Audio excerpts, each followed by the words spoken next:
ইতিমধ্যে অভিযান চলাৰ পাছত আমি তাতে 6জনকৈ মৃতদেহ আমি উদ্ধাৰ কৰিবৰ কাৰণে সক্ষম হৈছিলোঁ আৰু যোৱাকালি তেওঁলোকক হাইলঙলৈ লৈ অনা হৈছিলে আৰু আজি পুৱা ভাগতে 6টা বডিকে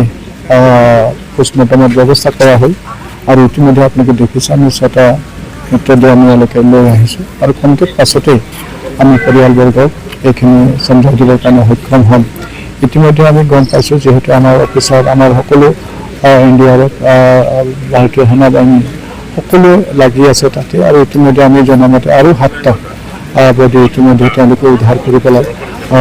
পুনৰ হাইলঙলৈ পোষ্টমৰ্টম কৰিবৰ কাৰণে পঠিয়াই দিছে আৰু আমি চেষ্টা কৰিছোঁ আজিৰ ভাগতে এইখিনি পোষ্টমৰ্টম হৈ যোৱাৰ লগে লগে ইতিমধ্যে তেজুলৈকে আমাৰ কেইবাটাও এম্বুলেন্স পঠিয়াই দিয়া হৈছে আৰু যেতিয়াই পোষ্টমৰ্টম হৈ উঠিব লগে লগে হাইলঙৰ পৰা তেজুলৈকে অৰুণাচলৰ গাড়ী দি পেলাই উক্ত বডিসমূহ আমি তেজুলৈকে অনাৰ ব্যৱস্থা কৰিম আৰু তাৰ পৰা আমাৰ এম্বুলেন্সৰ জৰিয়তে আজি ৰাতিৰ ভিতৰতে আমি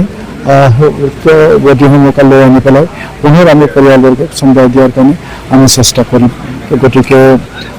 যদি সব ঠিকে থাকে আচলতে এটা ডাঙৰ প্ৰত্যাহ্বান আহিছে তাতে যেহেতু যথেষ্ট দ আছে যিখিনি বডি ইতিমধ্যে তলত চিনাক্ত হৈ গৈছে যে এইখিনি বডি আছে সেইখিনি ইতিমধ্যে আমাৰ যিসকল আৰ্মি আৰু NDRF লাগি আছে তেওঁলোকে ইতিমধ্যে সেইখিনি পেকিং কৰি পেলাই ৰাখিছে কিন্তু এতিয়াও যিখন গাড়ী আছে সেই গাড়ীত 4জনমান ব্যক্তি এতিয়া তাতে ফচি আছে বুলি পেলাই তেওঁলোকে যোৱাকালি আমাক জানিবলৈ দিছে আৰু এই গাড়ীটো তেওঁলোকে বিভিন্ন মেচিনেৰে তেওঁলোকে কাটি পেলাইহে উক্ত বডিসমূহ তেওঁলোকে উদ্ধাৰ কৰিব